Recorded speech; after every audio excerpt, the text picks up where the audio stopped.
Olá, boa noite a todas e a todos e todas. Desculpa pelo nosso atraso. Está com uns probleminhas técnicos mediatizados aqui. A gente se atrasou um pouquinho operacionalizando essas coisas por questões temporais, né, do Brasil, né, das tempestades que estão acontecendo no sul e ao mesmo tempo também no norte.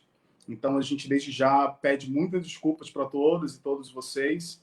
A Heloísa, ela não conseguirá estar conosco no dia de hoje, mas a gente se compromete em alguma futura ação ter a participação dela.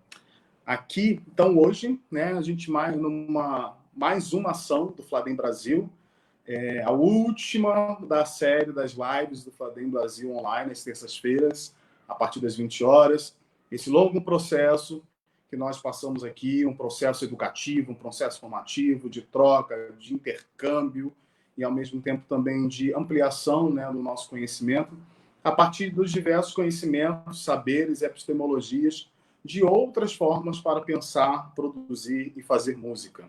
Bom, para quem não me conhece, meu nome é Leonardo Moraes, estou presidente do Fladem Brasil desde o ano 2017, encerrando a gestão nesse ano de 2020, junto com uma super galera desse Brasil todo que faz parte dessa grande junta Fladem Brasil. Bom, hoje nós temos a proposição de fazer uma discussão num sentido mais expandido, mais aberto, pensando a música, o lugar da arte, o lugar da mediação e o lugar também do desenvolvimento humano. Então, o tema da nossa discussão hoje é arte, mediação de saberes, processos pedagógicos e desenvolvimento humano. Nós teremos hoje, então, né, a presença da Alian Waimira e do Everson Melquiades Araújo da Silva. Gostaria de convidar a Alian aqui para estar junto conosco.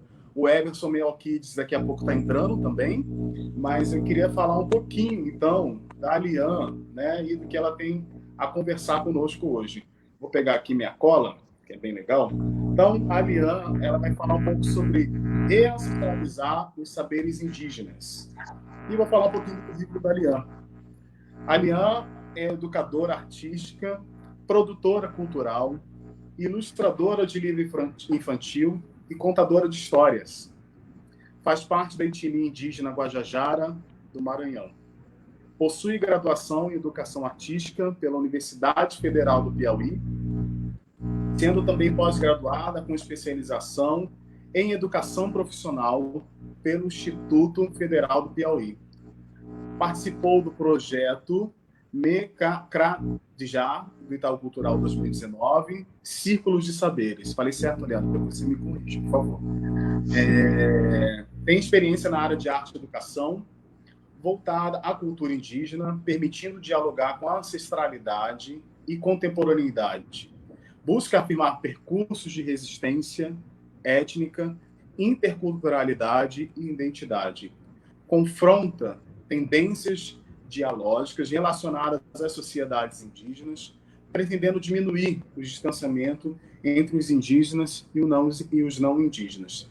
Quando o Everson entrar, eu leio o currículo do Everson e, desde já, que tenhamos, sim, uma super noite de diálogo, de debate, que aqui a gente já prepara percurso para as próximas ações, que eu vou falar um pouquinho mais do Fladem Brasil no nosso segundo semestre. Alian, seja muito bem-vinda a essa roda de conversa, que nós conectados com nossa ancestralidade, ao mesmo tempo dentro desse processo que é tão importante, que perpassa, né, a ancestralidade perpassa pelo lugar educativo, que você possa, de alguma forma, aqui colaborar e, ao mesmo tempo, contribuir para a nossa formação e nosso desenvolvimento humano. É com você agora. Obrigado.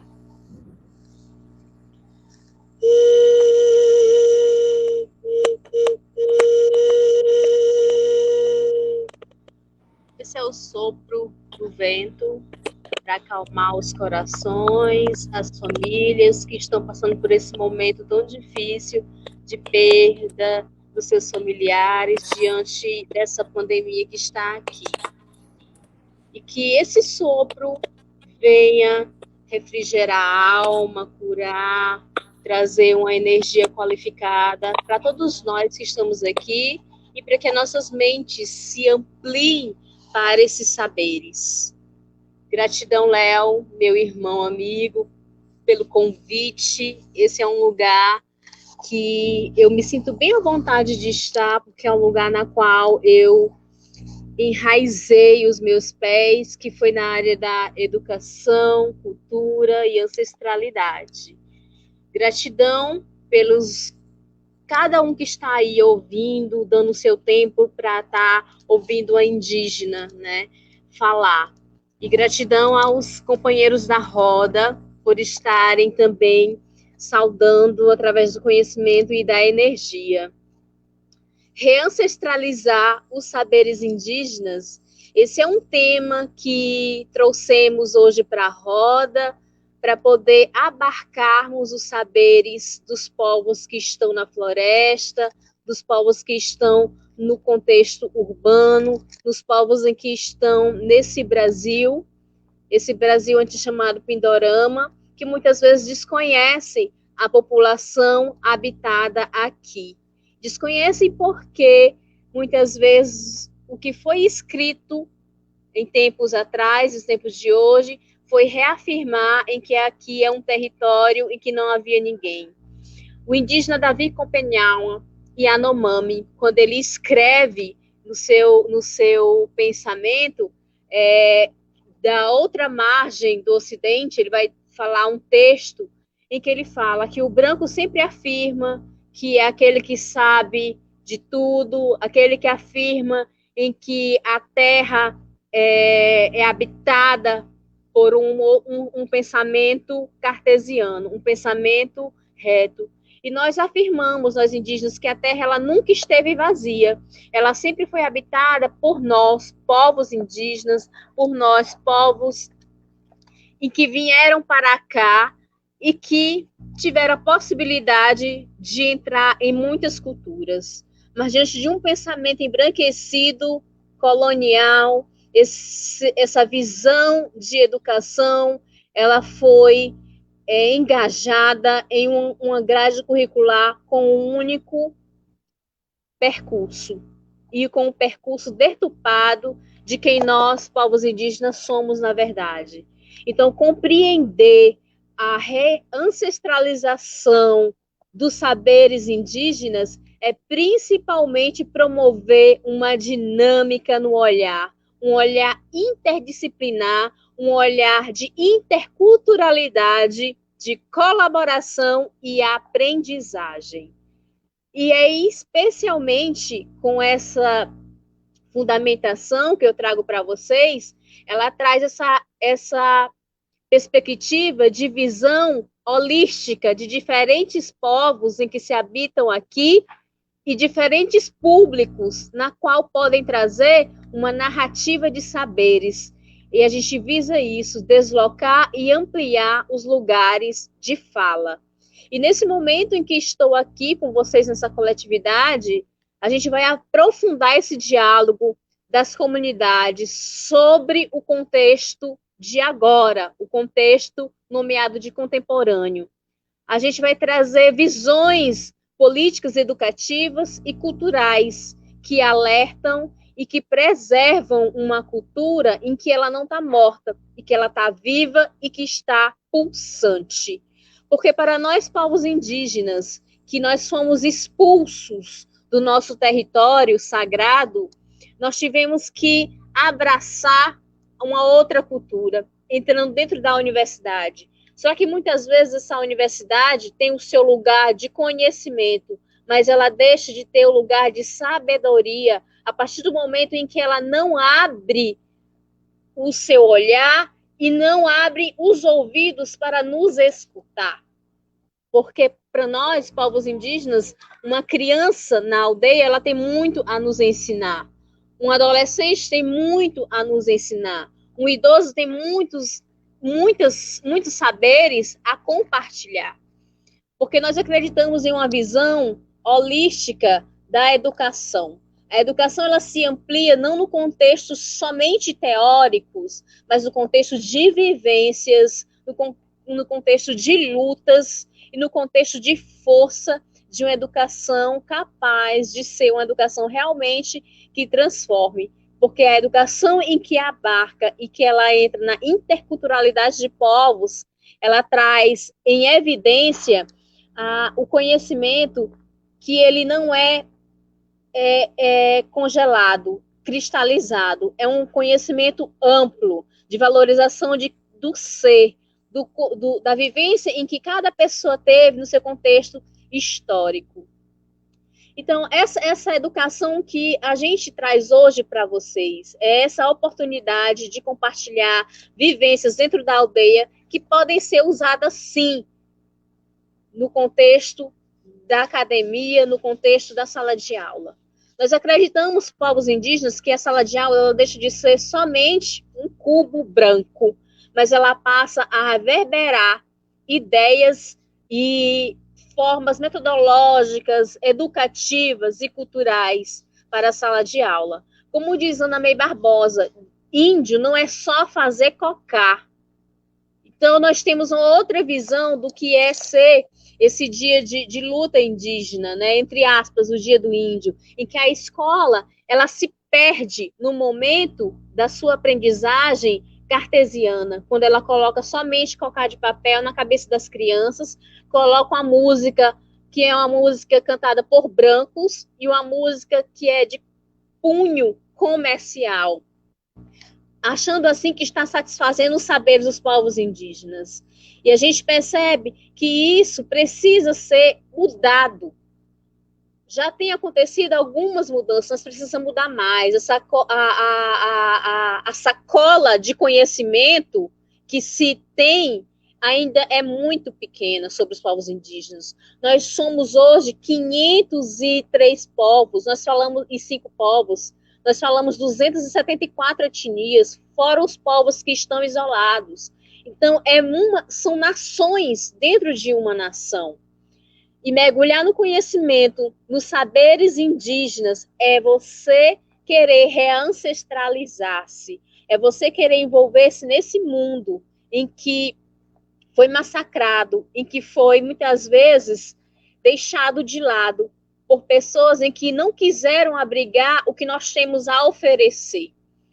Então, esse impasse de eu ser uma indígena que moro em uma aldeia urbana aqui em Teresina e que mergulho dentro da minha ancestralidade, dentro da aldeia, que também é uma aldeia de território demarcado, mas que é uma aldeia que trabalha com os saberes de hoje e que mergulha na vivência atual, essa aldeia ela se identifica com o mundo, com o universo contemporâneo, com as suas tecnologias, com as suas tradições, com seus modos de fazer.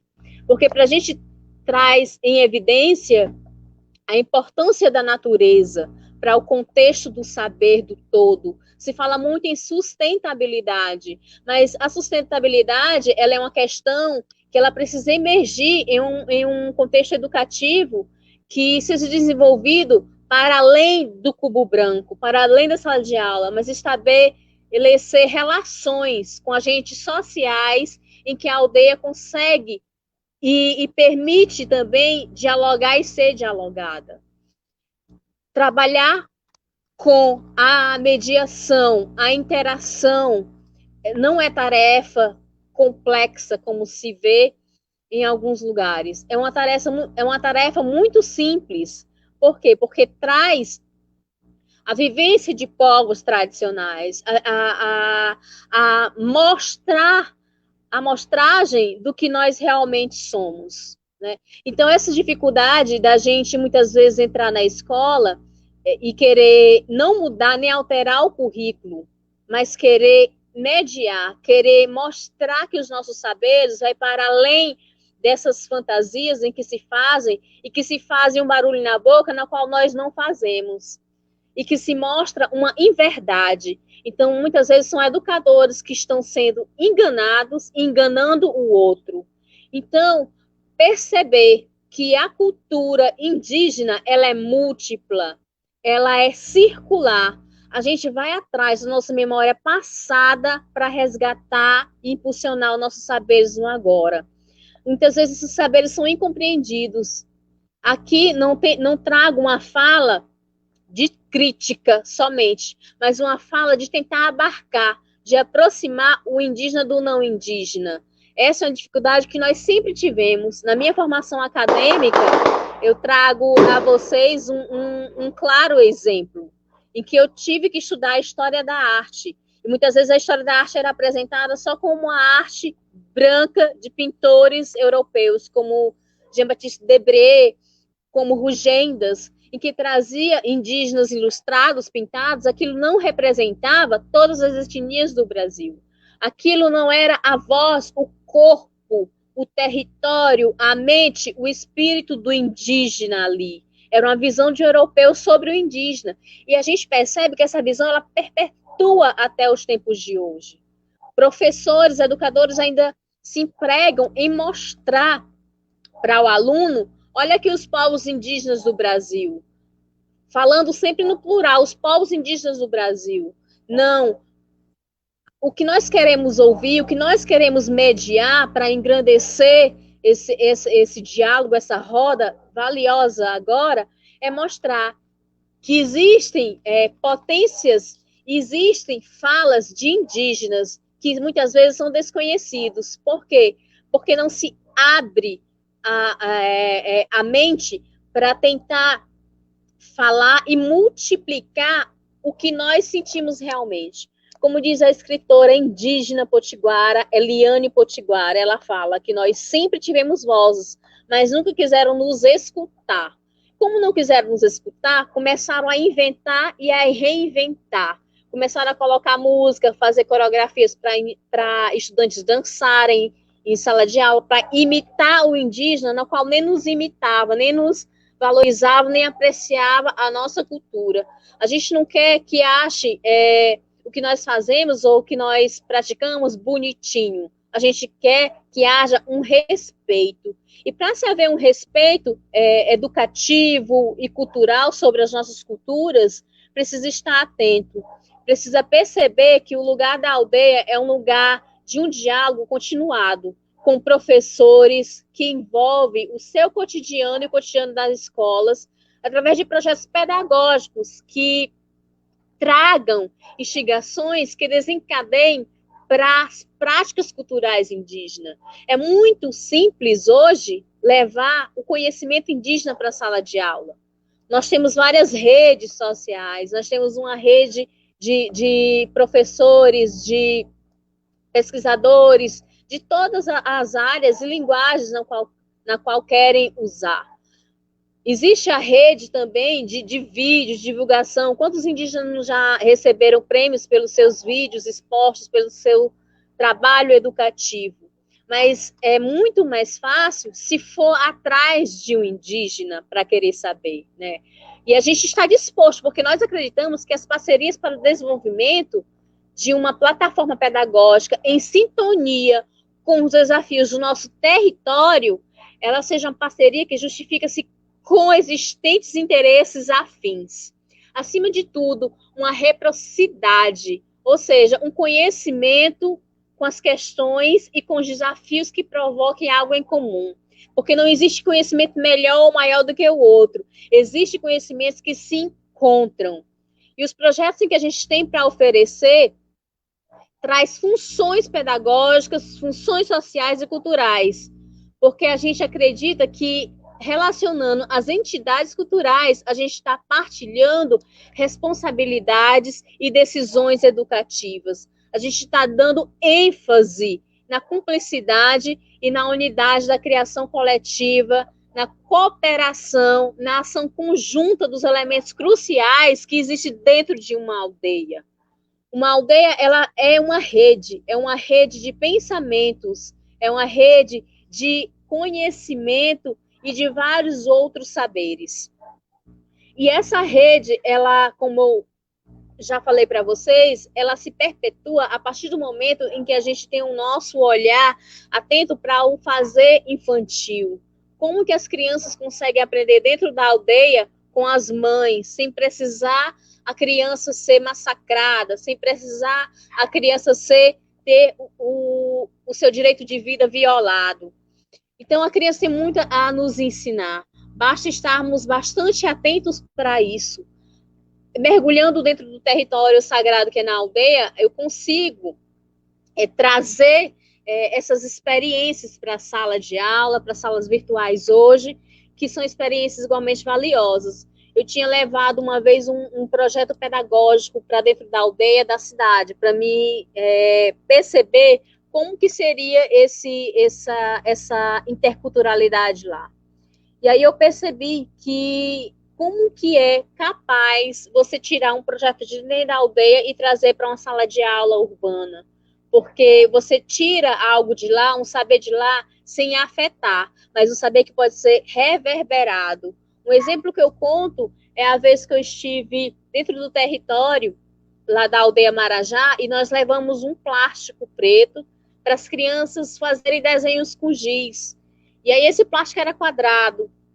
E aí eu me preocupei em fazer um recorte de um círculo bem grande preto. E as crianças se aproximaram, uma criança de 3 anos se aproximou e comentou na língua assim, Zahupihuno, ou seja, muito bom, isso é uma lua negra, ou seja, ela viu uma lua ali, uma dimensão, um outro olhar.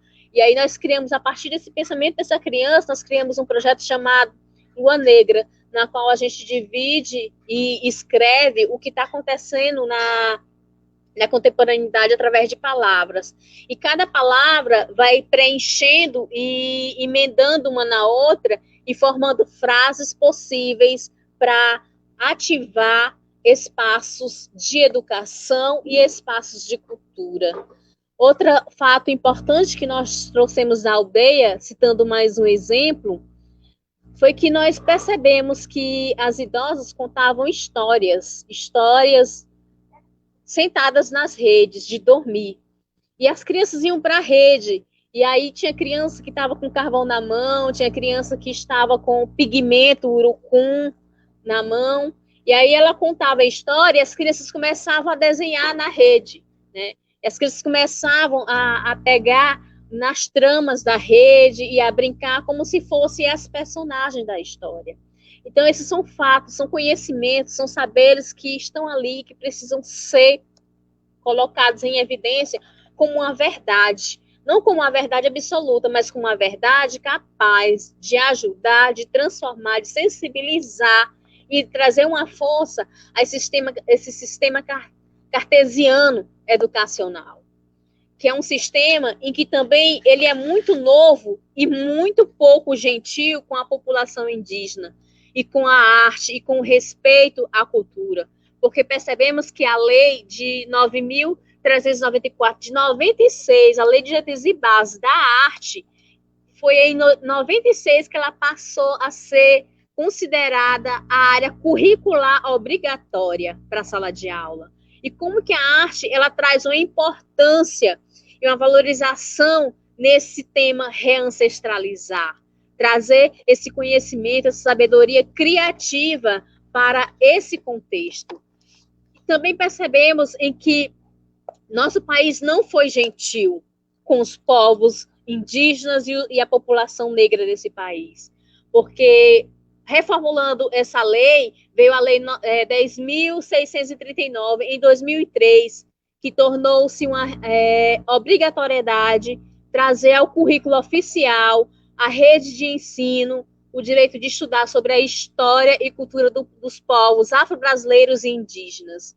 Como que esse país não foi e ainda não está sendo gentil com a educação quando se fala de educação interdisciplinar, multicultural, decolonial, antirracista? Abrir essa live, participar do Fladen Brasil online é uma potência para se trabalhar a verdadeira educação de base nos conhecimentos e valorização dos povos. Então, eu acredito nessa mudança, mas eu acredito principalmente na mudança quando a gente consegue interagir o indígena e o não indígena, porque nós somos vozes, nós somos muitas, e nós queremos estar junto na mudança das leis, na mudança dos currículos, na mudança dos saberes, porque o que nos impõe, a gente já não consegue mais filtrar, tem muita imposição, tem muito fazer de conta, e a gente quer exatamente um discurso em que trabalhe com realmente a metodologia em que se prepõe a colocar em sala de aula. Nós queremos, sim, ler, fazer parte do documento em que é necessário para se enfatizar o conhecimento, para se alterar as leis desse país. Nós queremos, sim, fazer parte de uma sala de aula que seja ampla, que seja multicultural, que seja intercultural. Nós queremos fazer parte de uma sala de aula em que se traga realmente uma árvore para dentro da sala de aula, mas uma árvore que tenha muitas raízes de saberes e que os seus galhos cheguem a ficar de todas as cores e que o seu tronco seja forte para muitas crianças poderem subir e se abarcar desses saberes em que a educação indígena tem para oferecer. Reancestralizar os saberes indígenas é principalmente olhar para dentro de si e sentir-se pertencente a esse país, a esse território, em que existem povos, em que muitas vezes esses povos são colocados não para abraçar o conhecimento, mas são vistos como algo menor. E o ser humano, a humanidade, ela é única. Existem diferentes raças, mas existem saberes, existem sentimentos. Todo mundo é capaz de chorar, de sorrir, de sentir-se triste, de sentir-se angustiado. Todo mundo tem sentimento igual. Isso prova que a humanidade, o ser humano, é só um. E é essa unidade que nós queremos vivenciar, é essa unidade que nós queremos abarcar. Nós temos muito a aprender, mas também temos muita coisa para ensinar. Os educadores no Brasil, eles estão em um momento em que a articulação da educação, ela precisa ser mudada, ela precisa ser contemplada através da diversidade dessa população.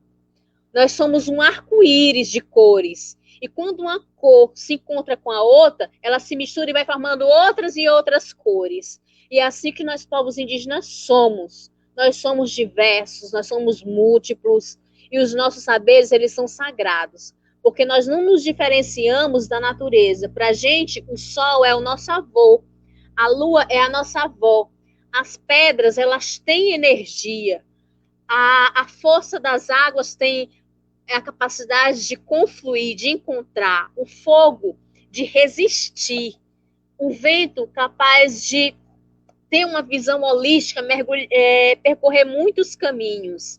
E a terra é o espaço onde a gente deve firmar os nossos pés, os nossos saberes. Porque quando nós estamos em um outro plano, esses saberes vão ficar e vão permanecer. E é isso que nós reancestralizamos, o que os nossos parentes encantados que já foram, deixaram aqui. E essa é a nossa luta, é a causa indígena do universo contemporâneo hoje, que a gente tenta mediar. É um saber em que precisa ser visto, e que ele está aí, ele está escrito, são diversos livros de povos indígenas escritos. Nós temos a Aurita Tabajara, a Aline Pachamama, Daniel Munduruku, Davi Copenhaua, Ailton Krenak. Nós temos muitos escritores indígenas e temos muitos também idosos, crianças dentro da aldeia. Se não pode chegar até a aldeia vai até você, através da própria rede, através dessa múltipla e grande roda que é a humanidade.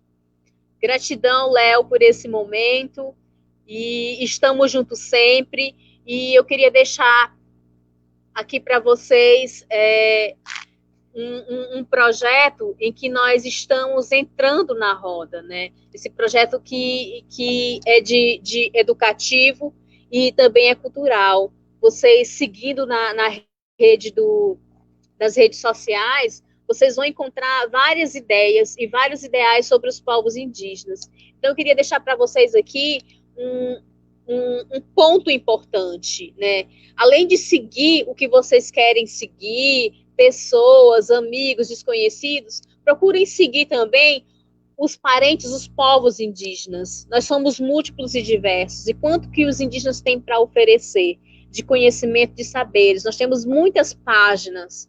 Então, essas páginas, elas são para ser lidas, compartilhadas, para elas serem criticadas, para a gente poder alterar também alguma coisa que seja preciso. A gente está lá para dividir o nosso conhecimento, e ele é plural.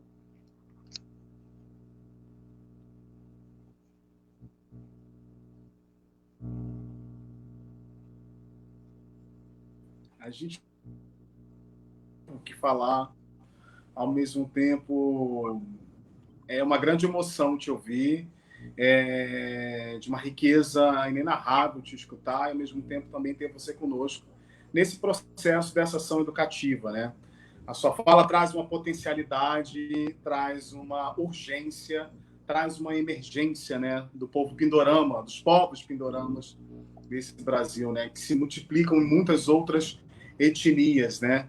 E como que você traz a questão da discussão sobre interculturalidade, né, para a gente poder pensar mediação de saberes, mediação de conhecimentos, mediação de muitas outras perspectivas e abordagens tão necessárias e urgentes ao desenvolvimento e à formação humana, né? Eu fico muito feliz e, ao mesmo tempo, também eticamente muito responsável de estarmos fazendo aqui, porque acho que você traz esse saber, né, ao mesmo tempo, que esse saber que é da aldeia, né, do qual você é a essência, faz parte, como você fala, né, conectada ancestralmente com os mais velhos, com as crianças, com os outros, né? Você citou o nome do Ailton, do Davi, do Copenal, ao mesmo tempo do Ailton, do Daniel, né, dos seus parentes, né, que é bem interessante, é muito importante também da gente anunciar e colocar esses nomes na roda para poder pensar realmente, né, uma educação, como você bem mencionou, uma educação descolonizada, contracolonial, intercultural, né, pensando esses atravessamentos todos e, ao mesmo tempo, também uma educação antirracista, né?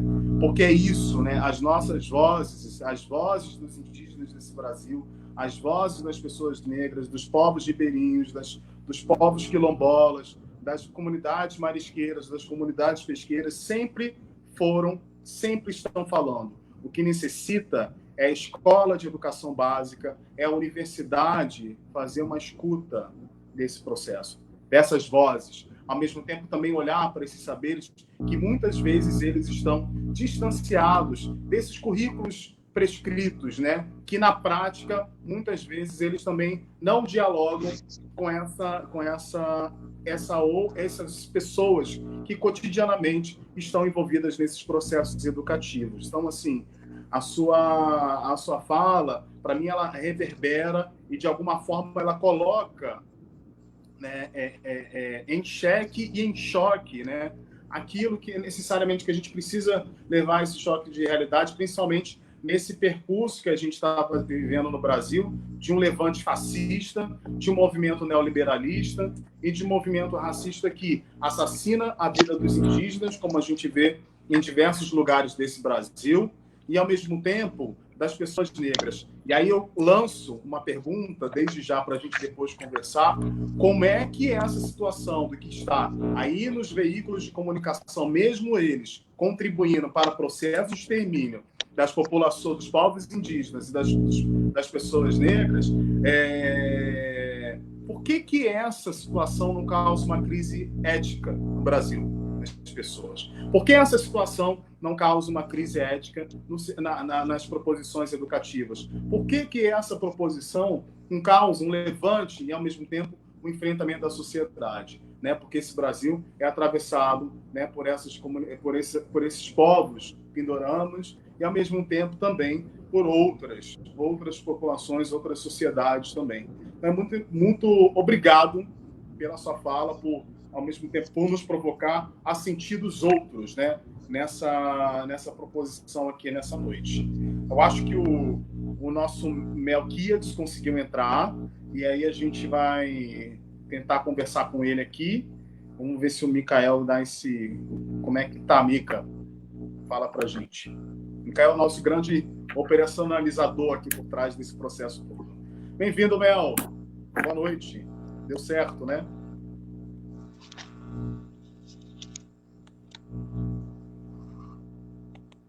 Melquiades, você nos escuta?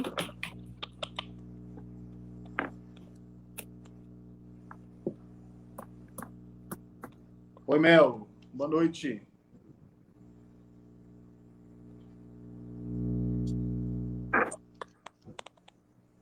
aguardar um pouquinho, gente, que hoje as questões técnicas elas estão nos assolando. Assim, eu tô conseguindo.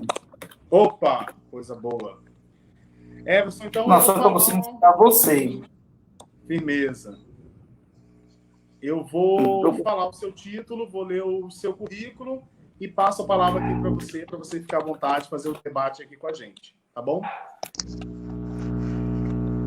Então, Everson vai falar um pouquinho sobre arte e educação como experiência.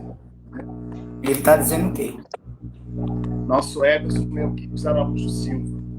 Everson Melquides é arte educador, ator, professor de fundamento de ensino da arte da Universidade Federal de Pernambuco, diretor da Escolinha de Arte de Recife, doutor em educação pela Universidade Federal de Pernambuco, atua na área de educação, arte e nos movimentos sociais e populares desde 1988, ano da nossa constituinte, da nosso processo de redemocratização. Bem importante você pontuar esse percurso de Ana aqui, né, Mel?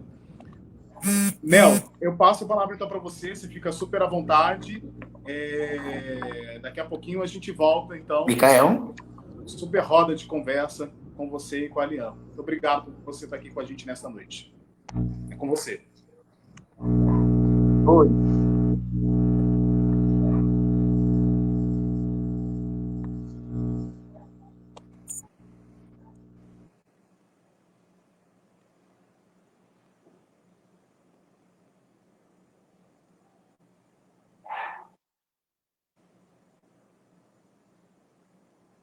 Pode começar?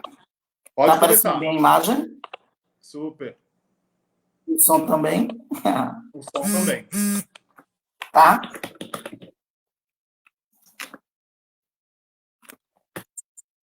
Tá certo. Boa noite a todas e a todos. Eu queria começar agradecendo, né, a Fladem pelo convite de participar, né, dessa live, né, da última live dentro dessa programação, né, que a Fladem Brasil está fazendo. E eu queria agradecer em nome, né, do convite, esse convite em nome de Léo, de Glauber e de Micael. Queria dizer também que é uma alegria estar com o Lian Guajajara, né, que é um povo guerreiro ali no Maranhão. Então, muito feliz. Uma pena que a Heloísa não pôde estar conosco nesse momento, mas nos encontraremos, né, em outras atividades, como o Léo bem colocou para a gente. Né, eu tenho, ultimamente, nos últimos anos da minha vida, dedicado às minhas falas. Né? E se tratando da Fladem, eu queria dedicar minha fala de hoje a uma educadora musical pernambucana,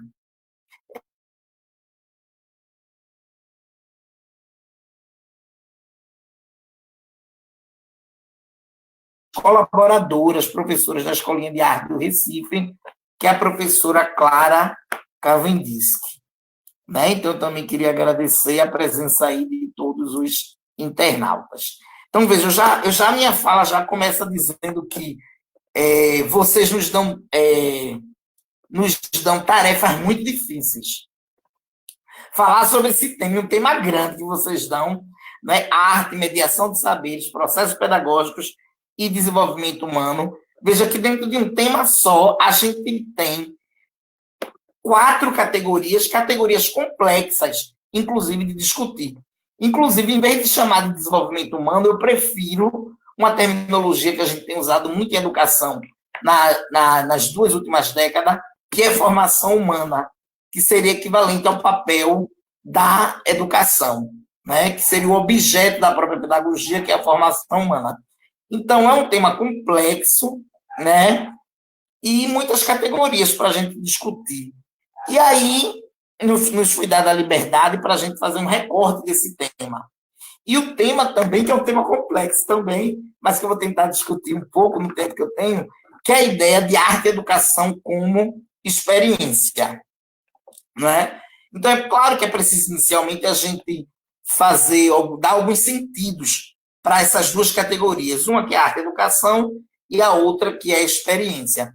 Porque, de uma forma geral, as pessoas compreendem, tanto uma como a outra, muito através do senso comum, que é uma possibilidade. Eu não nego essa possibilidade, é uma possibilidade. Mas eu acho que a gente pode trazer também os sentidos que, historicamente, vêm sendo dados a essas categorias. Quando a gente trata de arte e educação, nós não estamos tratando diretamente de ensino de artes. Não é a mesma coisa. A arte e educação é como se fosse um grande guarda-chuva que vai ser composto de diferentes teorias, práticas, espaços, onde vai acontecer o ensino de arte, não só na escola, mas em outros ambientes também. E não só ensino, porque a arte e educação não só se dá por meio de ensino, ela se dá também por meio de processos que a gente chama de mediação. Logo, valeria na nossa fala, que não vai dar tempo, a gente fazer uma diferença que eu sempre faço nos meus cursos, quando eu vou discutir arte e educação como mediação, que é a diferença entre ensinar, escolarizar, treinar, formar e mediar. Então, são palavras diferentes, que evocam categorias diferentes, que evocam processos diferentes. Né?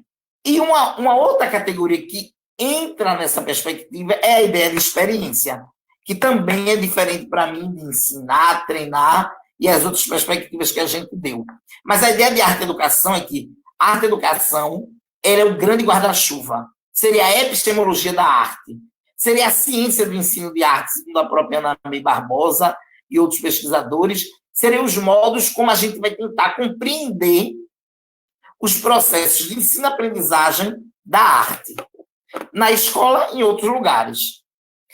Experiência é muito mais complexo, né?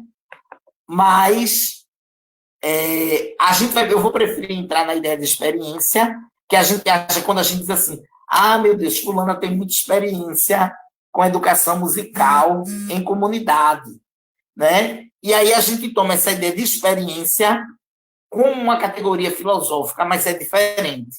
A gente vai tentar discutir um pouco mais aí na frente.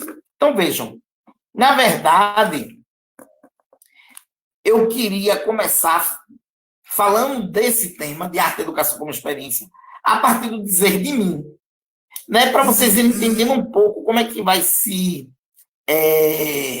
projetando, se entremeando essa discussão, inclusive na minha vida pessoal.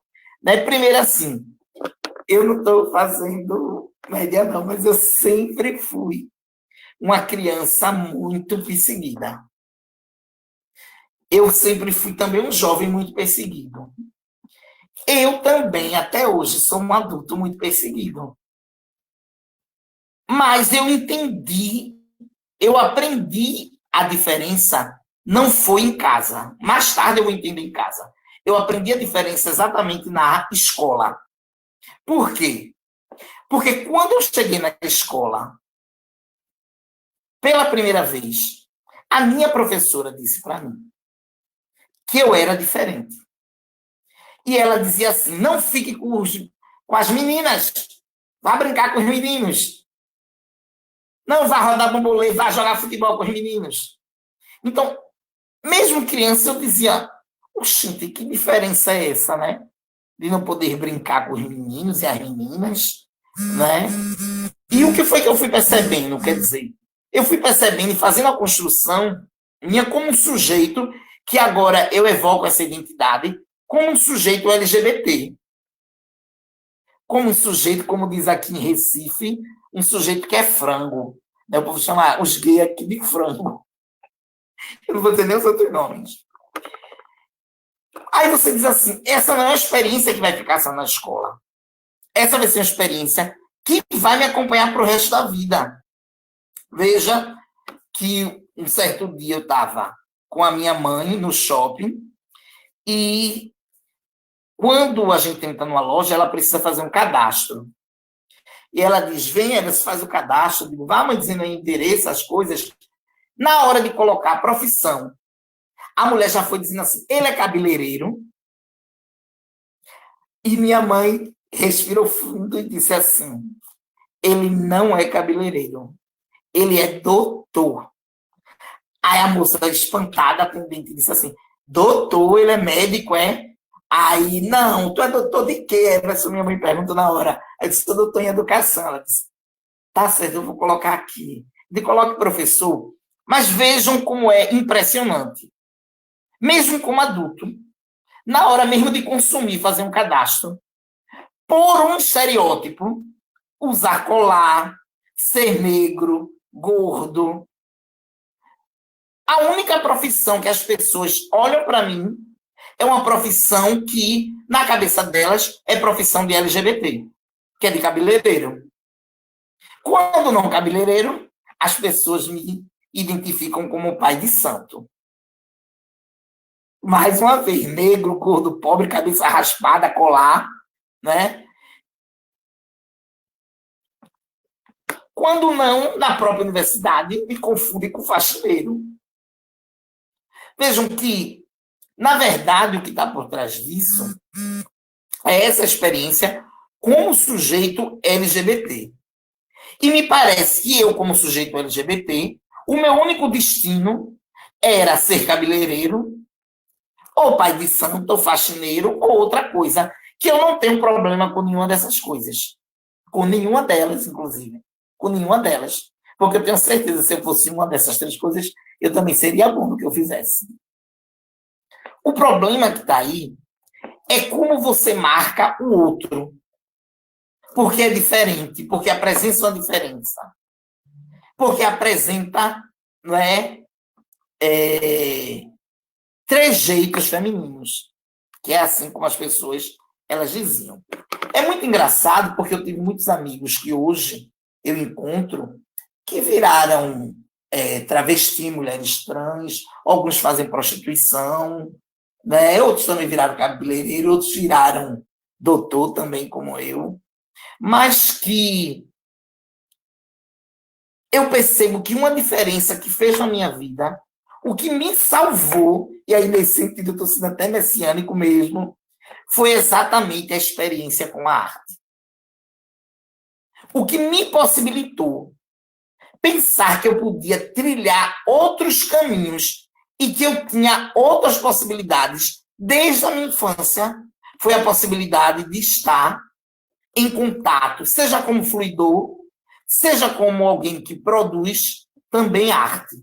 Foi fazendo teatro desde criança, foi assistindo espetáculos de teatro desde criança, que minha mãe sempre valorizou teatro, cinema, artes visuais em nossas vidas. Foi produzindo, eu produzia muito desenho, pintura, né, quando eu era criança e gostava de fazer cursos nessa área. Então, desde a minha infância, com 10 anos de idade, eu tinha certeza daquilo que eu queria ser. Eu queria ser gay e queria também ser ator e queria ser professor de artes. Eu queria ensinar teatro para a minha comunidade. De fato, né, eu diria nesse sentido que a arte me trouxe uma outra possibilidade de enxergar e de compreender o mundo, desde a minha infância. Na minha vida, a arte se constituiu de uma experiência, que necessariamente não é uma mesma experiência para meus irmãos. Todos tinham uma relação com artes, uma vivência com artes, mas ninguém virou professor, ator, artista visual, ninguém. Mas eu virei. Então, a partir desse fenômeno pessoal, na última década, eu venho pesquisando um fenômeno que eu venho chamando de arte e educação como experiência. Não é? Então, mais especificamente, a partir da minha tese de doutoramento. Não é?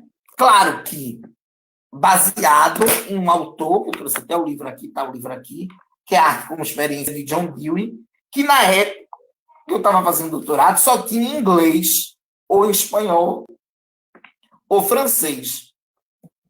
E depois que eu defendo, o livro ele é lançado pela Martins Fontes em português.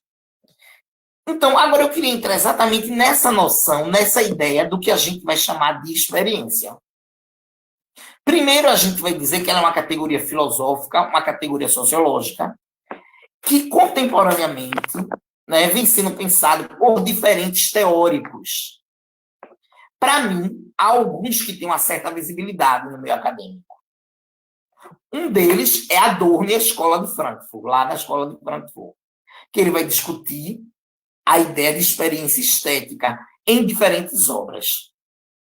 Um outro autor também considerado na Escola de Frankfurt, cuidado, é Walter Benjamin, que vai ter diferentes escritos e claramente ele vai escrever sobre experiência. Um outro é um francês que se chama François Dubé, que ele escreve um tratado, um livro que se chama Sociologia da Experiência. E nós teríamos também o John Dewey, um norte-americano, que em 93 anos de vida publicou mais de 50 livros, e a maioria dos livros tinham como objeto a experiência. E o último livro dele foi exatamente esse livro que eu mostrei para vocês, que é a ideia de arte como experiência. Então, essa é a primeira compreensão que a gente queria ter a partir desses teóricos. Na minha tese, eu fiz uma opção, né, por John Dewey, por alguns motivos. Né? Eu fiz a opção por John Dewey. Um deles é John Dewey, também como um psicólogo educacional, ele explicava como se dava o processo da experiência, o processo experiencial. Ele fazia isso. E isso me interessava, isso me enchia os olhos. Para eu não ficar só na filosofia, não estou dizendo que isso é ruim, não, filosofia é ruim, não, mas só não ficar no pensamento, eu queria saber como esses processos podiam ocorrer na prática. A gente pensar ele a partir de uma prática. A partir, por exemplo, da arte-educação. Ou seja, pensar uma arte-educação como experiência. Para a gente entender um pouco agora a diferença... Micael, tu me diz quando chegar o tempo. Para a gente entender um pouco a diferença, que a gente está chamando disso de experiência, da ideia de experiência, eu vou utilizar dois autores, que eu tenho amores por ele. Um é Benjamin e outro é Dewey. Eu sempre dou essa dica a meus alunos, eu digo assim, quer aprender, aprenda na alteridade. Quer saber quem é você? Saiba quem é Everson. Quer saber o que é música? Saiba o que é artes visuais. Quer saber o que é experiência em Dewey? Saiba o que é experiência em outros autores. E aqui eu vou trazer a presença de Walter Benjamin para fazer uma contraposição com o John Dewey, que eu não faço isso na tese, né? Porque você tem um limite de escrita, mas eu estudei muito o Benjamin também para poder decidir pelo autor que eu ia seguir. Então, veja. Benjamin acredita que a experiência é diferente de vivência. Nem tudo que eu vivo na minha vida vai se converter numa experiência. Só algumas coisas que eu vivo na minha vida se convertem como experiência.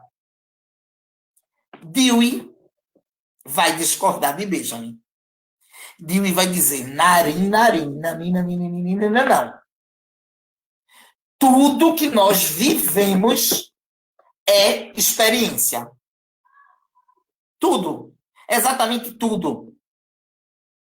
Mas ele vai fazer uma observação que nesse momento ele se aproxima de Dewey. Porque ele vai dizer assim, mas nem toda experiência ela é formativa. Nem toda experiência ela é educativa. Nem toda experiência ela é transformadora. Nem toda experiência transforma aquilo que nós somos. Então, aí eles se aproximam. Porque para Benjamin, a experiência ela é transformadora, não a vivência. Só a experiência é que consegue nos tocar e mudar aquilo que nós somos. Vamos continuar caminhando. Para Benjamin, que Larossa copia Benjamin, não diz que parte de Benjamin, por exemplo, e de mais 2 filósofos, não dá crédito a ele, não. Larossa, não. Para Benjamin, a experiência da ordem da metafísica. A experiência da ordem, eu vou dizer uma palavra que é isso que ele pensa. A experiência da ordem do acontecimento.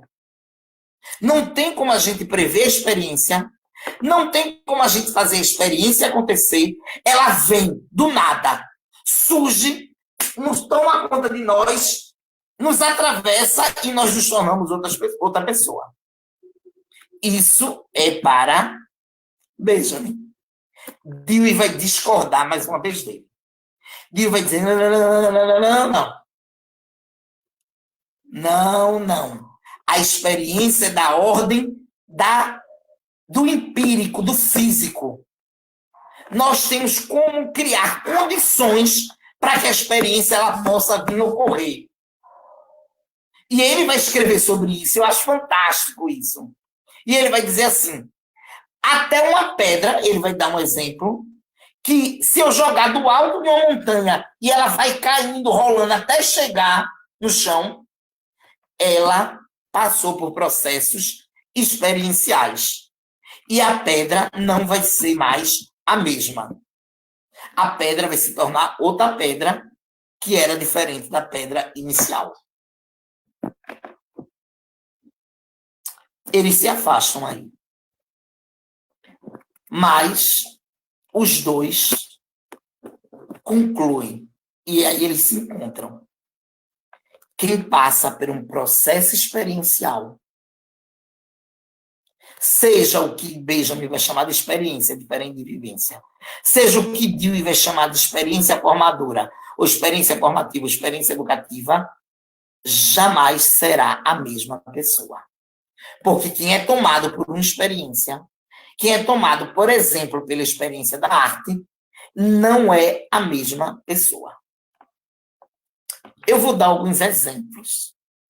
Eu sou professor do curso de pedagogia, no curso de dança, mas especialmente no curso de pedagogia, a maioria das minhas estudantes, né, elas são protestantes. E eu vou dando exemplos de acordo com o meu próprio público, né? Tem até umas professoras que dizem assim, Mel, tu fica fazendo proselitismo religioso na tua aula? Eu digo, não, eu fico falando daquilo que pode ser mais claro para as minhas estudantes entenderem aquilo que eu estou ensinando.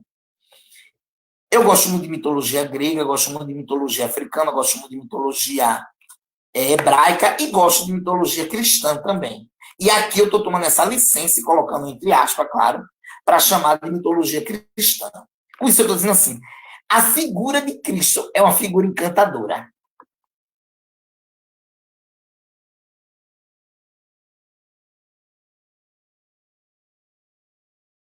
No Evangelho você vê Jesus discriminando negro, pobre. Ninguém. Não tem nada disso lá. No Evangelho, não tem nada. E João, num determinado versículo, vai dizer assim, aquele que conhecer a Jesus jamais será o mesmo. E tem uma autora que ela vai dizer assim, que às vezes a gente conhece muito de alguma coisa, mas a gente não é tocado por essa coisa, a gente não é atravessado por essa coisa. Por exemplo, a gente pode até conhecer muito de Jesus, da história de Jesus, mas não ser atravessado pelo Cristo, não ser atravessado, né, por Jesus. E aí eu dou exemplo para minhas alunas o que para mim é ser atravessado por Cristo. O que para mim é ter uma experiência com Cristo. Eu dou exemplo da samaritana ou da boa samaritana. Né? Eu digo assim, que Jesus tinha que ir para um determinado lugar. Quando ele está caminhando por esse lugar, existia uma terra que era considerada uma terra impura, que era Samaria. Ou ele, para não atravessar por Samaria e tirar 1 hora andando, ele teria que subir as montanhas, e tirar dias para chegar nesse outro lugar, ou ir pelo mar e tirar muito mais hora do que ele tinha para passar, do que ele atravessar para Samaria. Quando ele chega na fronteira de Samaria, os discípulos logo alertam e dizem assim: Jesus, não vamos atravessar com essa terra, não. Essa terra é de gente ímpia, é de gente impura. Aí Jesus disse: e qual é os caminhos que a gente tem? Ou pelas montanhas durante não sei quantos dias e não sei quantos perigos, ou pelo mar. E aí Jesus disse: eu vou atravessar por aqui. Que por aqui eu no instante chego. Com menos de uma hora eu chego no lugar que eu quero. Os discípulos optaram em não ir por esse caminho. E Jesus vai caminhando. Vai caminhando. Chega no momento que ele vê uma moça num poço e tem sede. Ele chega para a moça e diz: ei, dona Maria, me dá aí um copo d'água. E a mulher se vira para ele e diz: tu és judeu?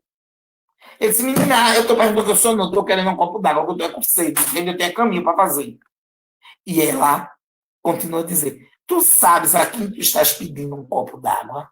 Esse moleque, estou pedindo a tu, me dê esse copo d'água, que eu estou com uma sede danada, que eu quero ir embora, que os outros estão me esperando lá no outro lado. Ela disse: eu sou uma samaritana. Jesus olha profundamente para os olhos dela e diz para ela: mulher,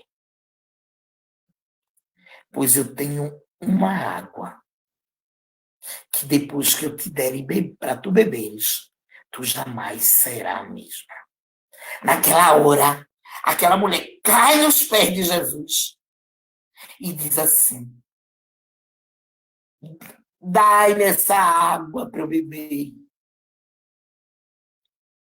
Algumas pessoas vão dizer que naquele momento, aquela mulher teve uma experiência com Cristo.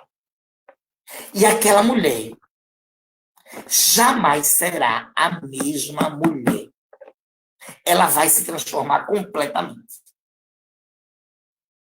Eu estou dizendo para vocês que o lugar da experiência, segundo Benjamin Dewey, é um lugar de transformar aquilo que nós somos e de nos possibilitar novos caminhos, novos lugares.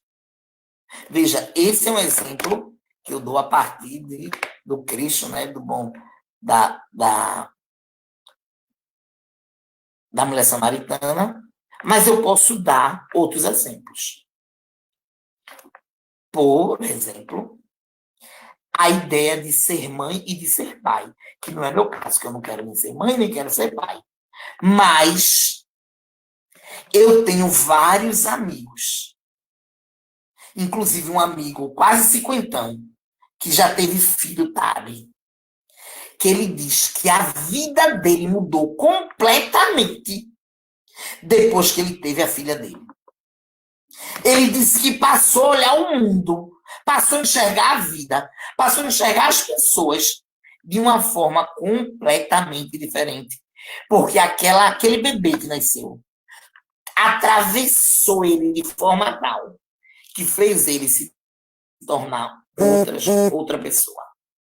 Eu posso dar um exemplo pessoal também. Isso é meio chato dizer isso, né? Mas, por exemplo, eu até hoje fico perguntando à minha mãe. Meu pai, ele era uma pessoa muito violenta, né? Nem bebia, nem usava droga, mas era violento, ciumento. E ele batia sempre na minha mãe. E hoje eu pergunto à minha mãe assim, digo: mãe, como é que a senhora aguentou viver quase 15 anos com um homem que batia na senhora, lhe tratava mal, não tratava bem seus filhos? E minha mãe disse uma coisa que para mim foi estarrecedora. Minha mãe disse assim: ele ameaçava que se eu deixasse ele não ia dar mais de comer, não ia dar mais nada a vocês. E, infelizmente, naquele momento eu dependia do teu pai para tudo, para alimentar 4 filhos. Isso para mim é uma grande loucura. Eu digo para minha mãe: como é que alguém se submete a isso? E eu estou falando, claro, de mais de 30 anos atrás, porque se fosse hoje, era cacete nele, era Lei Maria da Penha. Mas como é que alguém se submete a esse tipo de maus trato para salvar os seus filhos? Porque eu vou ser muito sincero, eu disse para ela, ela disse que horror. Eu pegava os 4 filhos, dava meu pai e seguia meu rumo, ia-me embora. Mas veja o que é experiência. Veja essa ideia de experiência. Veja. O que é a experiência de se tornar mãe? A experiência de ser mãe, ou pai, nesse caso. E você é atravessado de forma tal que você é incapaz de abandonar seus próprios filhos. Claro que vai ter homens e mulheres, como meu próprio pai, que a maternidade e a paternidade não vão se constituir em experiências. Ou numa experiência transformadora. Numa experiência transformadora. Vou dar um terceiro exemplo sobre experiência, para vocês entenderem. O último, para poder chegar na ideia de arte como experiência ou de arte-educação como experiência. Eu corri muito, lutei muito para acabar o doutorado e queria muito acabar o doutorado por conta da minha avó, que era uma pessoa assim, ela morreu, fez 10 anos agora, morreu no dia 31 de dezembro de 1999, e era uma das mulheres que eu mais amava, era uma das pessoas que eu mais amava nessa vida, mas era também pelo amor que ela tinha por mim. Era o que os gregos chamavam de amor ágape. Quando a gente ama pelo simples fato de amar. Eu me sentia especial com a minha avó. Eu me sentia amado, mais amado do que amado. Por isso que eu acho que as minhas fortalezas nesse sentido de enfrentar, não é, essa condição LGBT, por exemplo, foi a força que eu tive dessas 2 mulheres, minha mãe e a minha avó. Minha avó, ela faleceu. Inesperadamente, passou mal no dia do Ano Novo, né, de comemorar o ano na passagem, de manhã cedo, a gente conseguiu fazer o enterro dela, né, sepultamento, e fomos romper todos o ano, assim, lá na Praia de Boa Viagem, bem nos fogos, os 40, né, os 40 familiares, tudo ali. É muito engraçado porque depois da morte de minha avó, eu não consegui ser mais a mesma pessoa. Não é só porque um pedaço de mim foi embora. É porque eu via que eu brigava tanto por determinadas coisas. Eu corria atrás de tantas coisas de status social, de ser o doutor, de publicar em revista internacional e não sei o que lá. Mas a vida, ela nos escapa a nossas mãos. Aquilo que eu tinha de mais precioso, aquilo que me fazia de mais humano, que era minha avó, ela foi embora.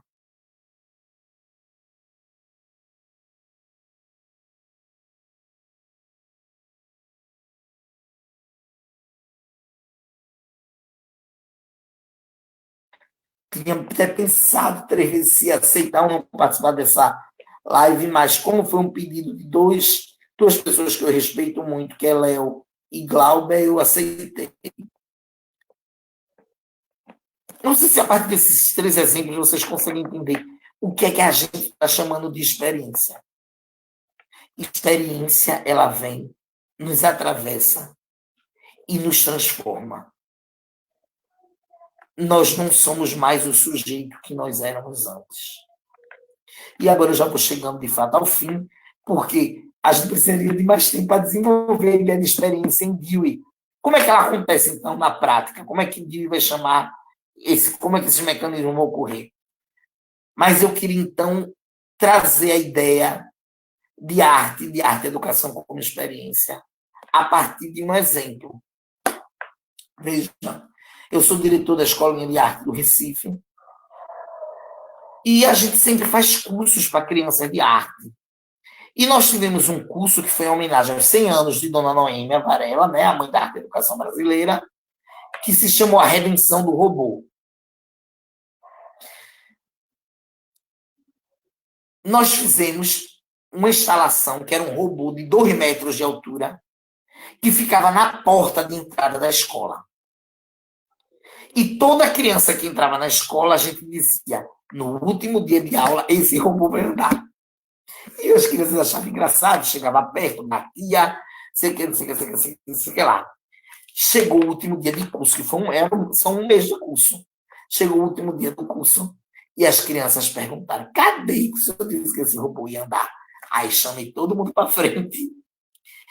E o robô, que era feito de papelão e sucata, coisas recicláveis, começou a caminhar até a frente da escola. Foi um desespero só. Umas crianças começaram a chorar e se esconder. Outras começaram a ir para junto. O robô começou a dançar, eles dançavam com o robô. E eles diziam, foi uma coisa em torno do robô impressionante. Daqui a pouco, os meninos disseram assim, é uma mulher que está dentro desse robô.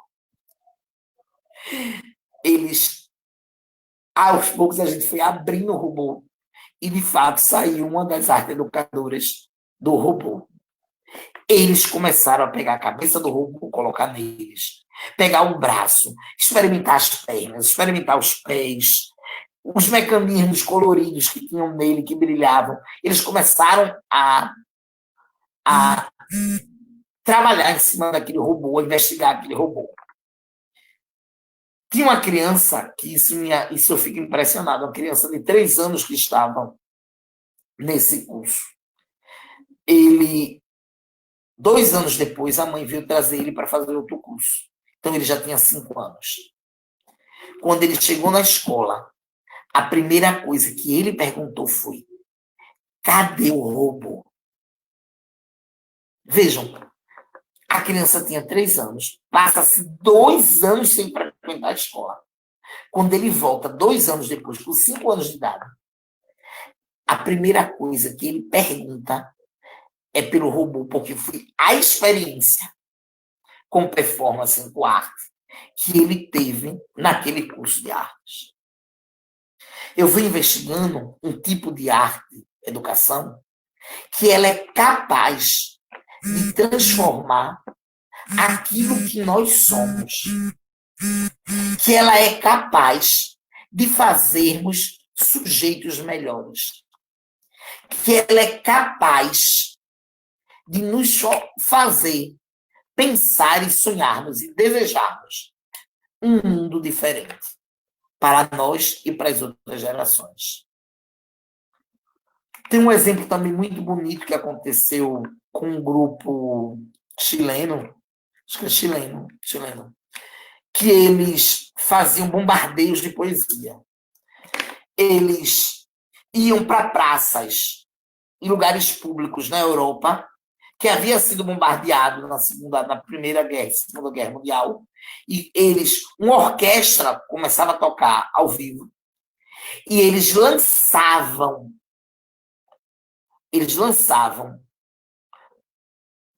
bombas de poesia. Caía do céu poesias sobre as pessoas. E as pessoas iam pegando as poesias que iam caindo, iam lendo, trocando com as outras, se emocionando, rindo, chorando, outras odiando. Mas que as pessoas não ficavam passivas àquele momento, aquele fenômeno. Por isso que, em todos os tempos, desde a Grécia, a arte ela vem sendo perseguida. Só a música que era queridinha, viu? A arte vem sendo perseguida. Não é à toa que, nesse governo, uma das primeiras atitudes foi exatamente aniquilar, tentar destruir exatamente as nossas experiências com a arte. Eu disse para vocês que quando eu era criança, quando eu era adolescente, a arte foi ela que me salvou. Fazer teatro, desenhar, pintar, foi que me salvou. Estou dizendo para vocês, por exemplo, que nesse período que nós estamos vivendo de quarentena, se não fosse a arte, provavelmente eu não sei se eu estaria conseguindo superar ou a nossa população no mundo inteiro, a nossa população em Recife, a nossa população no Brasil, estaria conseguindo enfrentar e passar por esse problema, passar por esse momento. Eu queria, então, finalizar fazendo a leitura bem rápida, é só uma frase que eu gosto muito, uma frase de um profeta que era chamado de profeta Raimundo. Ele era um mendigo que andava nas ruas do Rio de Janeiro com uma carroça, com um sofá e vários livros dentro dessa carroça. Ele chegava debaixo de uma ponte, de uma marquise, numa praça, ele baixava o sofá dele, colocava todos os livros ali na carroça para as pessoas lerem, pegarem, e ele lia também, e ele escrevia pensamentos poéticos para as pessoas, e entregava às pessoas que estavam lá lendo. Tem um dos pensamentos que ele escreveu, que Fernanda Azevedo, nesse livro, Arte Visuais, conversando sobre, que foi publicado pela editora da UFPE, né, organizado por Sebastião Pedrosa e Madalena Zácaras, que ele vai trazer exatamente um trecho do que diz esse mendigo, o profeta Raimundo, sobre o que ele pensa o que é arte. O texto de Fernanda Azevedo é Multiculturalismo e o Realejo, de Rosana Palazian, eco das vozes silenciadas dos moradores de rua. E eu queria exatamente, nesse momento que nós estamos vivendo, evocar as vozes desses moradores de rua.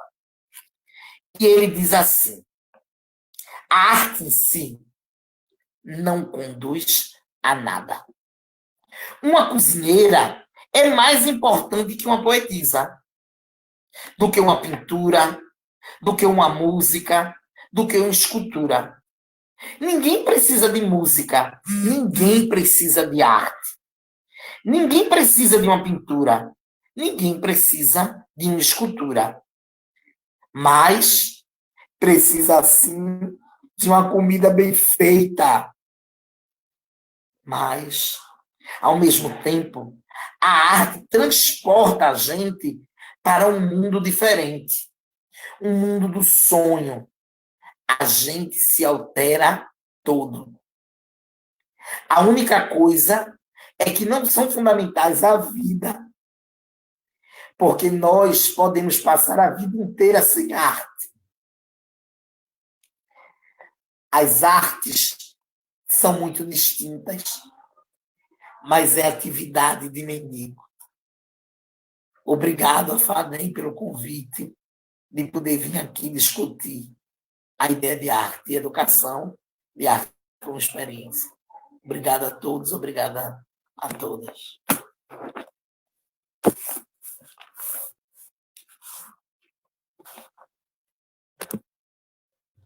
Micael?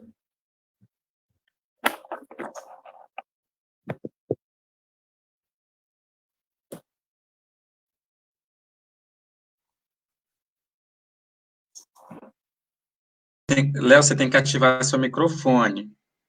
Tá mudo.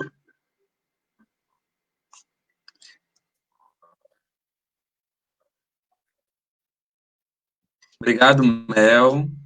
Estou tentando aqui falar com o Léo. Ok, ativou. Desculpa.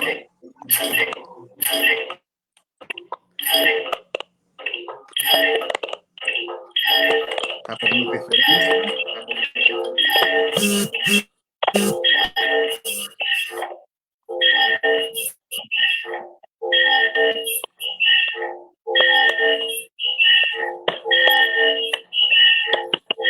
Com as máquinas se revoltando contra a sociedade, gente. Isso acontece. Micael.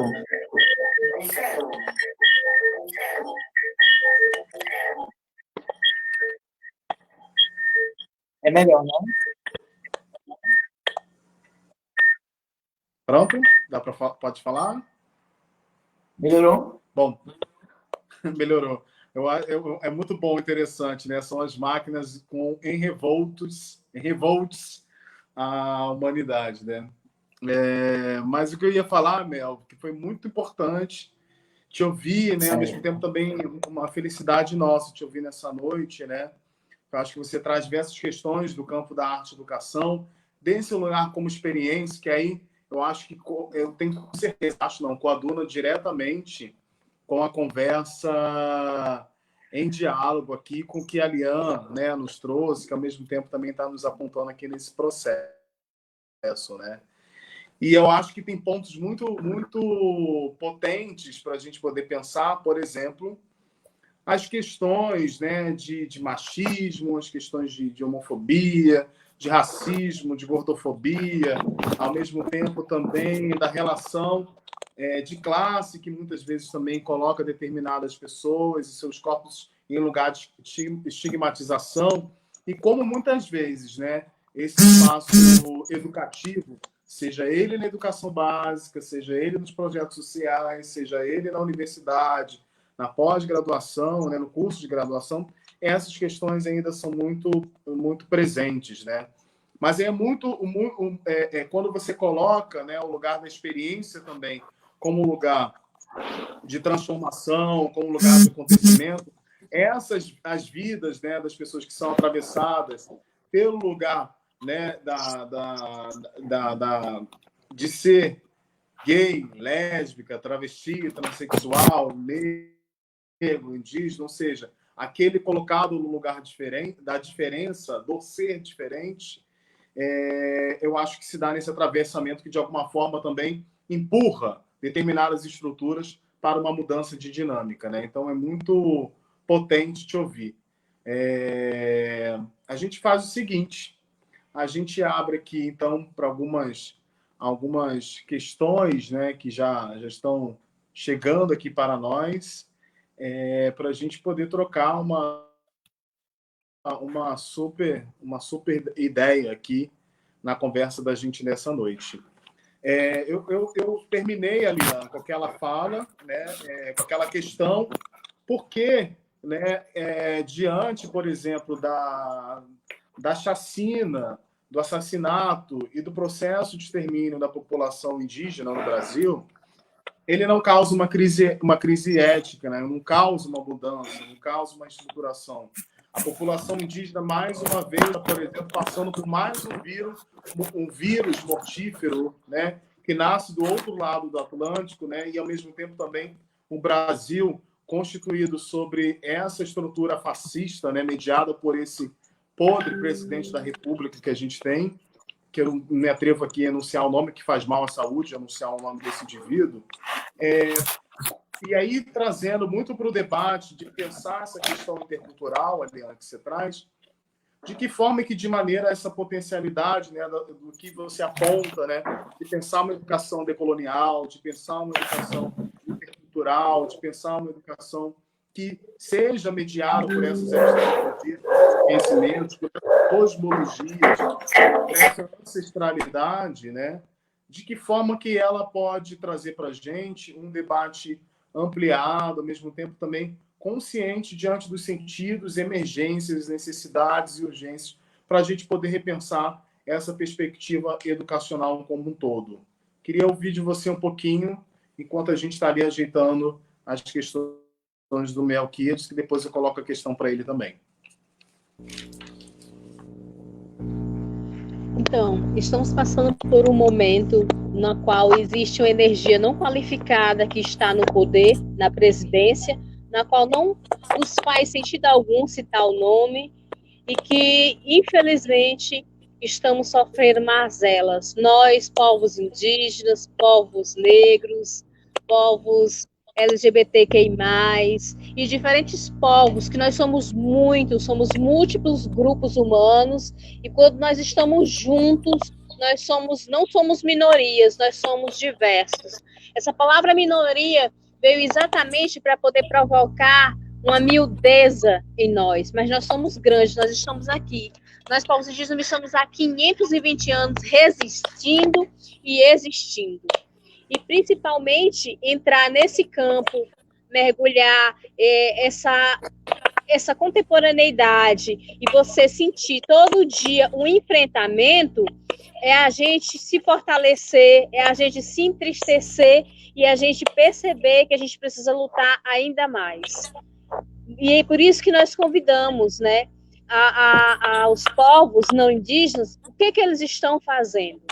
Porque nós estamos todo dia enfrentando, todo dia nós estamos percebendo que existem formas invisíveis de violência, formas que machucam, que dói e que parece que para muita gente não está acontecendo nada, né?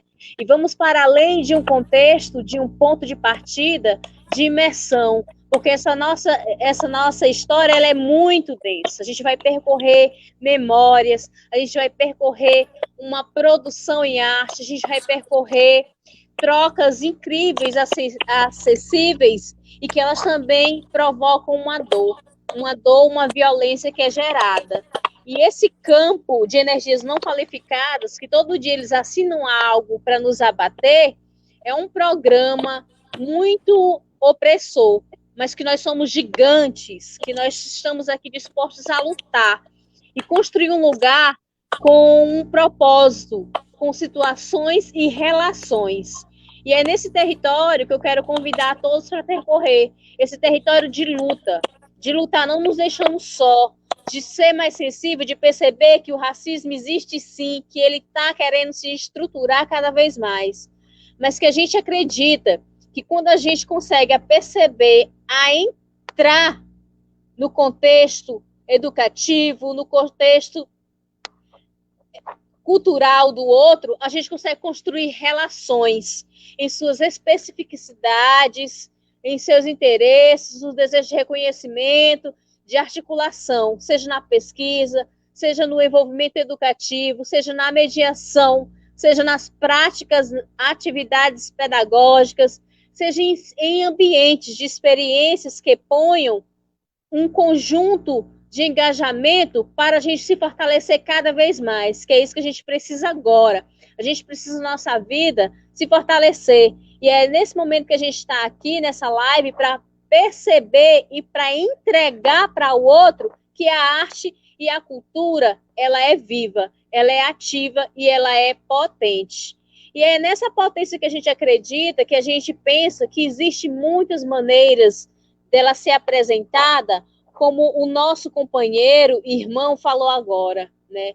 Nessa questão de afetar o outro, nessa apreensão, ativação e participação, que promovam forma de relação no meio com uma justaposição de vivências, que permitam que a gente consiga construir o nosso próprio percurso de fruição e de aprendizagem. E são esses espaços que possibilitam que nós, como potência de sujeitos que estamos aí todo dia recebendo massacre, que a gente se identifica com essa oportunidade da gente também se reconhecer, e que a gente se reconhece e a gente quer trocar com você, quer mostrar quem nós somos, quer mostrar a nossa capacidade, e fazer assim, se deslocar esses pensamentos para poder partilhar conceitos, ideias e muitos saberes. É por isso que a gente está aqui reancestralizando os saberes educativos e indígenas. E é nesse reancestralizar que o Everson falou agora, né? Quando ele toca profundamente na Noêmia Varela, na qual eu estudei na universidade e aprendi com a não indígena, mas que fortalecia uma fala que abarcava exatamente a todos, e com uma metodologia que não era cartesiana, mas que era ampla, diversa, intercultural.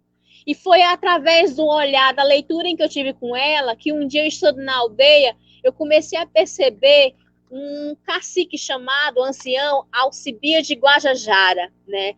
Essa metodologia em que se usa na arte e educação, a gente usava também lá na aldeia. Ele dizia que para você saber, para você conhecer, você primeiro tem que estar.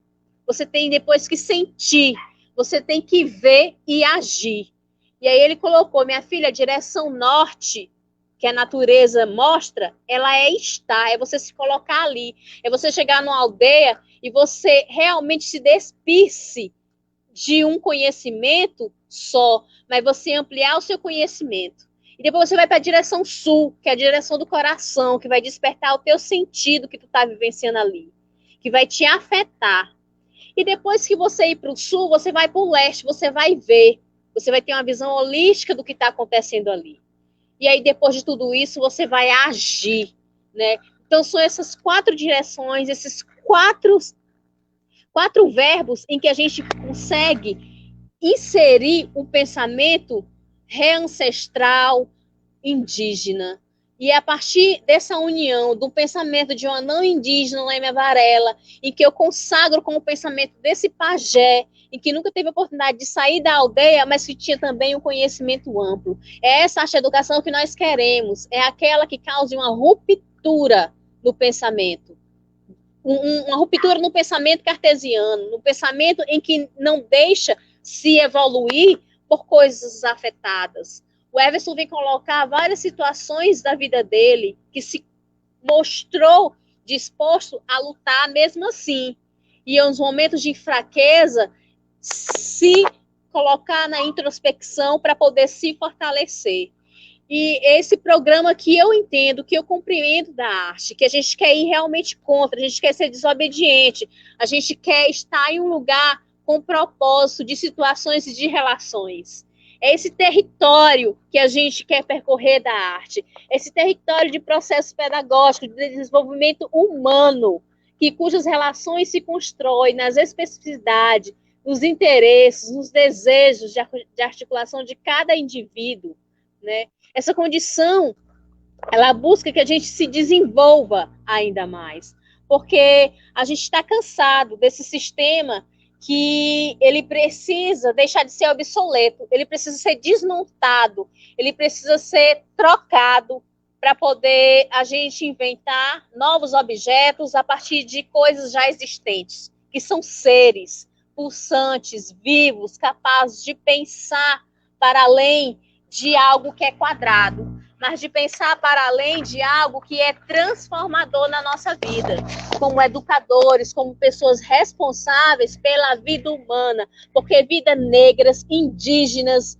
e da diversidade humana, elas importam sim, elas importam principalmente para aqueles que estão com o conhecimento nas mãos, porque a arte-educação, ela é importante para a transformação.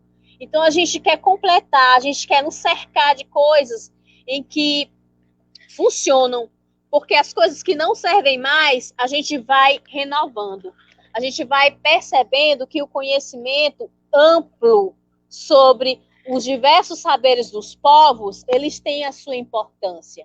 Muitas vezes essas narrativas não estão nos livros, mas elas estão em cada ser que habita nesse território, antes chamada Iuí, Pachamama, Pindorama, os diversos nomes. Nós somos diversos, nós somos muitos, e eu só quero agradecer esse espaço de dar voz indígena, de dar uma atenção ao indígena falar, ao indígena que não está preocupada em querer fazer coisas fofinhas, bonitinhas e seguir um sistema, mas ao indígena que quer arrancar da alma humana o racismo, quer arrancar da alma humana o pensamento embranquecido e colonial, porque nós já estamos cansados desse pensamento.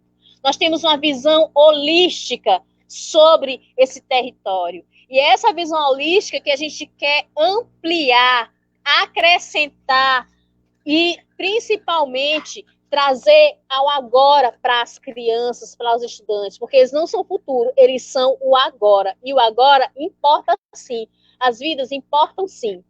E aí eu quero também indicar para vocês um livro do autor indígena Daniel Munduruku, que ele escreveu esse livro aqui, Mundurucano 2, 1 e 2, que vai falar de uma roda muito grande de conhecimento de saberes indígenas, em que ele estende esse livro para os educadores, porque ele acredita que essa roda, ela se acrescentando cada vez mais, a gente consegue, sim, mudar essa educação e fazer com que esse país se reancestralize nos tempos de agora, com muita força, com muito afeto e empatia por todos nós.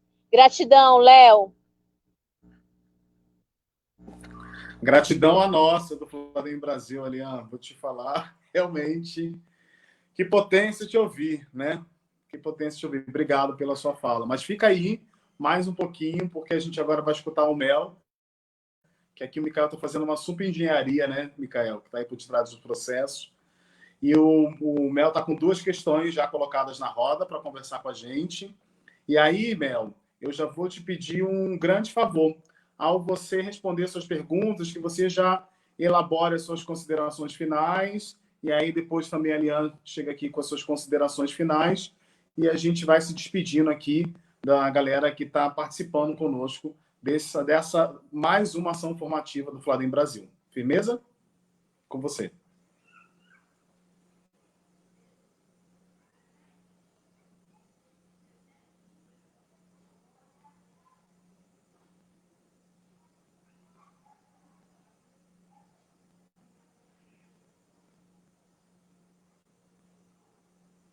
Acho que o microfone do Mel está fechado, Mica.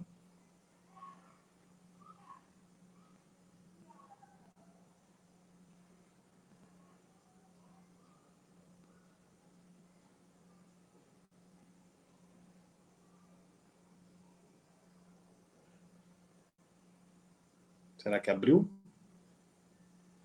Aqui é uma super engenhoca. O Mikael está assim bombando, está lá no Google Meet, está aqui no Seminard, está fazendo todo o processo mediatizado aqui para a gente chegar junto, né? Mas enquanto a gente o Mikael de alguma forma tenta mediatizar esse processo, deu certo? Oi. Tem essa. Rita, ela faz um comentário, né? Eu penso da mesma forma.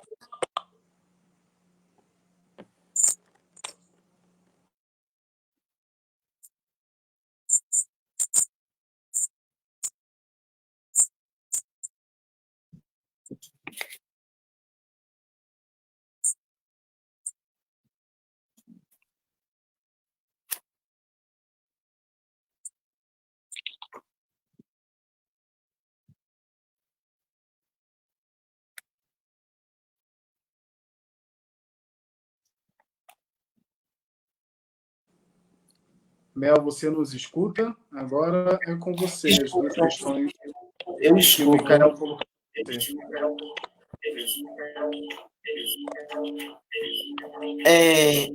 Vocês estão me ouvindo? Com delay, né?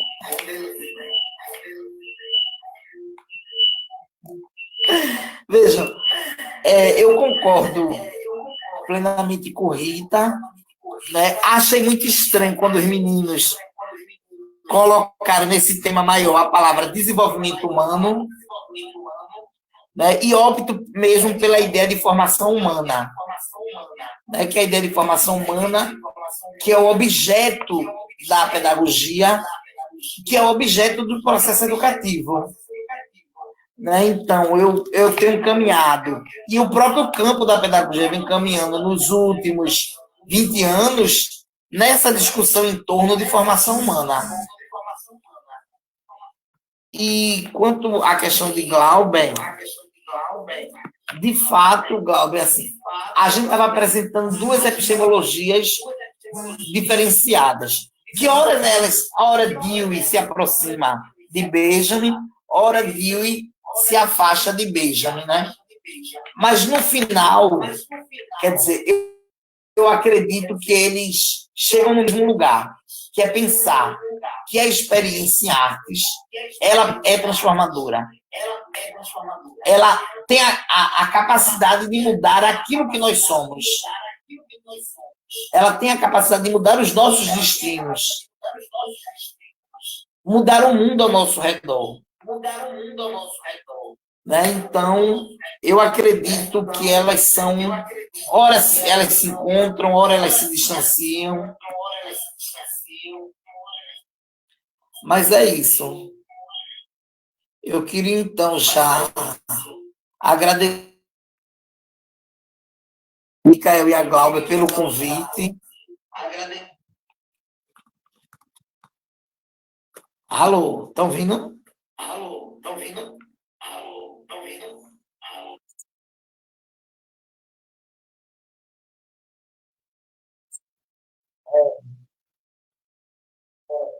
Então,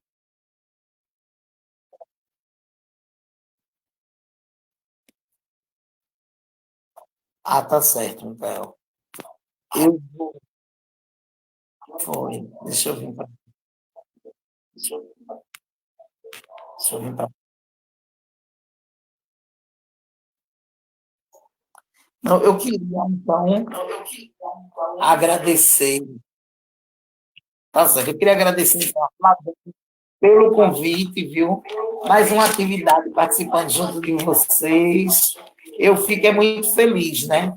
De uma entidade como essa, que é uma entidade de luta, uma entidade política no campo da educação musical, né? Vem se colocando nesses debates tão contemporâneos, inclusive nesse momento que a gente está vivendo, né? Esse momento de pandemia, um momento difícil, em que esse governo quer fazer a gente engolir de goela abaixo uma série de questões.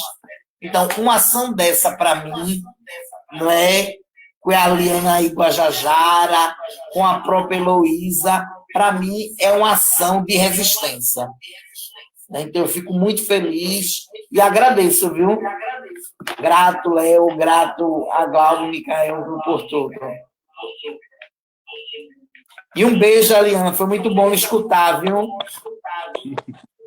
Quero me trazer para Recife.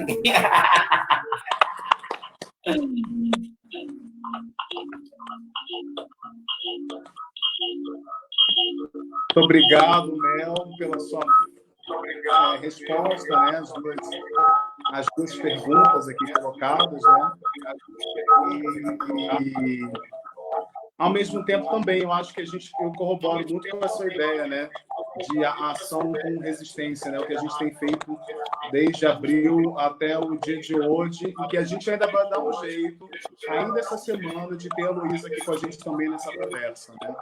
E é isso, né? Como é que a gente pensa a arte, como é que a gente pensa a educação e a música como um lugar, uma ação para mudar esse mundo, né?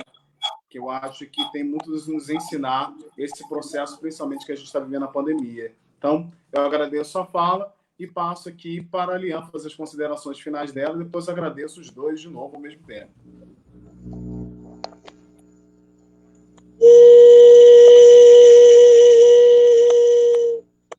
Novamente encerro com o sopro do vento para poder circular, mediar e remediar as nossas intenções nesse momento tão difícil que a gente está passando, mas que vem também nos responder certas questões, nos vem passar a olhar para dentro de si e reparar cada família que está passando por essa situação, e a gente se compadecer, a gente desejar boas energias para todos aqueles em que se encantaram dessa situação tão difícil de agora.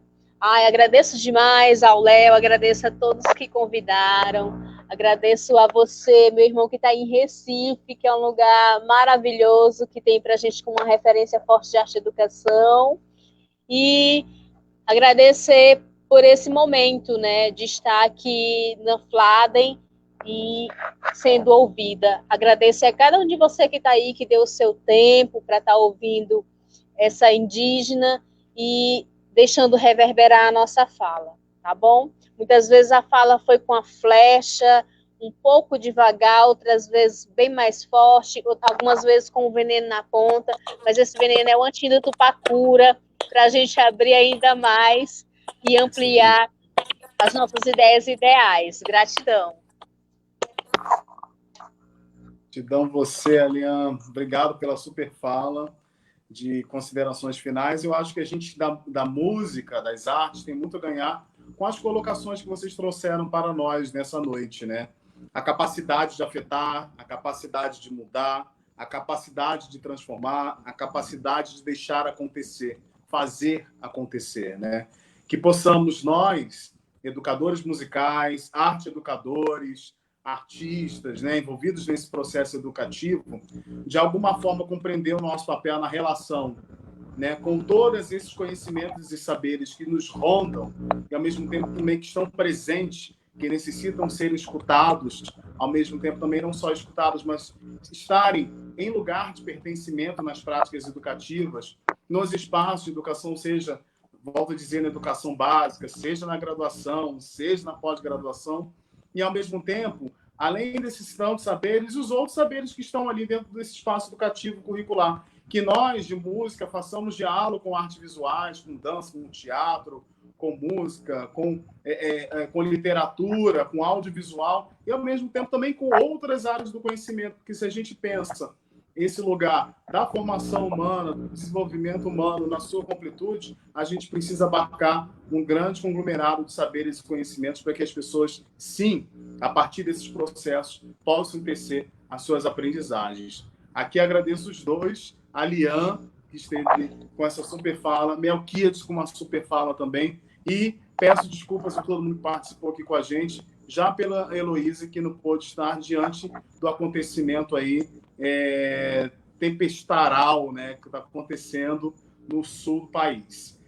Muito obrigado pela participação. E aqui, só para falar um pouquinho para vocês, o Fladem Brasil tem aí mais né, esse debate que a gente vai trazer, Heloísa, aqui ainda. A gente queria reforçar essa questão. Ao mesmo tempo, também no sábado, nós temos a nossa última ação, né, desse Fladem Brasil online também, que são as lives pedagógicas que acontecem aos sábados, a partir das 10 horas da manhã. Vocês todos, todas e todos que são convidados a participar conosco. E, por último, participar também da campanha Fladem Brasil. Só para dizer que isso tudo que acontece, essa maneira como a gente está aqui organizado, nesse lugar que Melquiades mesmo falou, que a Eliane também colocou, esse lugar de resistência, ação de resistência que é o Fladem Brasil, de alguma forma ele precisa sustentar. E nesse processo que a gente compreende esse lugar de pandemia, a gente, de alguma forma, implementou um processo de desconto de 50% nas anuidades, de acordo com as categorias que estão lá no nosso site. A sua contribuição ela é de extrema importância para esse momento, ao mesmo tempo para dar, de alguma forma, corroborar para a sustentabilidade do Fórum Latino-Americano de Educação Musical, Seção Brasil, Fladem Brasil. Eu agradeço a participação de todas e todos, e principalmente de Ariane e Melquiades, e, em alguma forma, em sinergia, ancestralidade e energia aqui conosco, a Heloísa também, que eu sei que ela está emanando do lugar de onde ela está. Muito obrigado a todas e todos vocês, uma boa noite e até as próximas ações do Fladem Brasil. Tchau, tchau.